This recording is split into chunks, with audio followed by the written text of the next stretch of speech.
এতিয়া নামাকৰণহে মাত্ৰ মানে দৰং বনাইছে।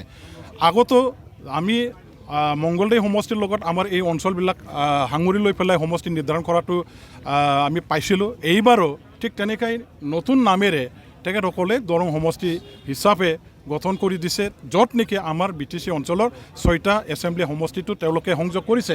সেইটো কোনো প্ৰকাৰে আমাৰ গ্ৰহণযোগ্য নহয়, আমি কেতিয়াও মানিব নোৱাৰোঁ।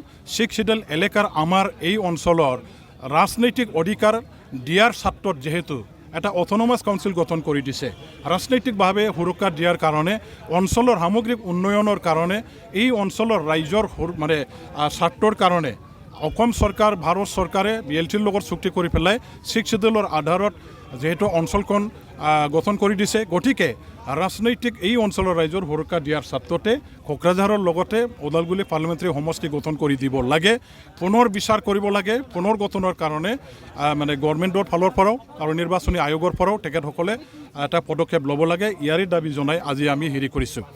আচৰিত কথাটো হ'ল যে আমাৰ এই আজিৰ যিটো খচৰা প্ৰস্তাৱ মানে কি কয় সমষ্টিৰ যিটো মানে প্ৰশাসনে ইলেকশ্যন কমিশ্যনৰ তেওঁলোকৰ ফালৰ পৰা সেই ডিক্লাৰেশ্যনটো বা সেই পাব্লিকেশ্যনটো আমাৰ BTC গভৰ্ণমেণ্টৰ ফালৰ পৰা তেওঁলোকে বোমা ফুটাই তেখেতসকলে বিপুলভাৱে আদৰণি জনাইছে।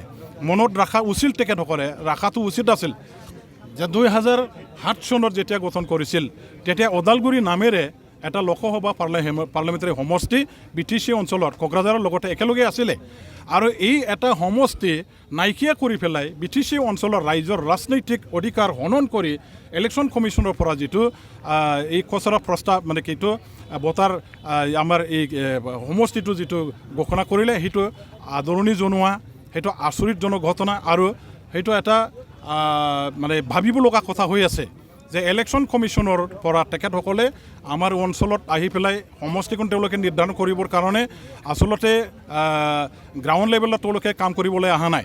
এই অঞ্চলৰ যিটো সমষ্টি নিৰ্ধাৰণৰ দায়িত্ব কৰ্তব্য, এইখিনি আমাৰ স্থানীয় যিবিলাক চৰকাৰ আছে, যিসকল ৰজা ঘৰৰ মানুহ আছে, তেখেতসকলকে দায়িত্ব দিছে, আৰু তেওঁলোকে নিৰ্ধাৰণ কৰাৰ ভিত্তিতে ইলেকশ্যন কমিশ্যনে আজি এই হিচাপে ঘোষণা কৰিছে।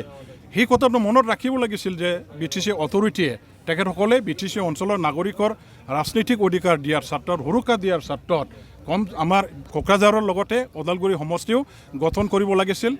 2007 চনৰ যিটো ড্ৰাফ্ট কনষ্টিটিউৱেঞ্চি ষ্ট্ৰংভাৱে এটা মানে তেওঁলোকৰ ৰোল বা দায়িত্ব কৰ্তব্য পালন কৰাৰ প্ৰয়োজন আছিল, কিন্তু তেওঁলোকে নিবাদী থকাৰ কাৰণে, তেওঁলোকৰ দুৰ্বল নেতৃত্বৰ কাৰণে আজি অসম চৰকাৰৰ ফালৰ পৰাই হওক বা নিৰ্বাচনী আয়োগৰ পৰাই হওক ওদালগুৰি সমষ্টিটো নাইকিয়া কৰি পেলাই দৰঙৰ লগত সংযোগ কৰি এই ওদালগুৰি অঞ্চলৰ লগতে BTC অঞ্চলৰ ৰাইজৰ ৰাজনৈতিক অধিকাৰটো খৰ্ব কৰাটো আমি কেতিয়াও মানিব নোৱাৰোঁ।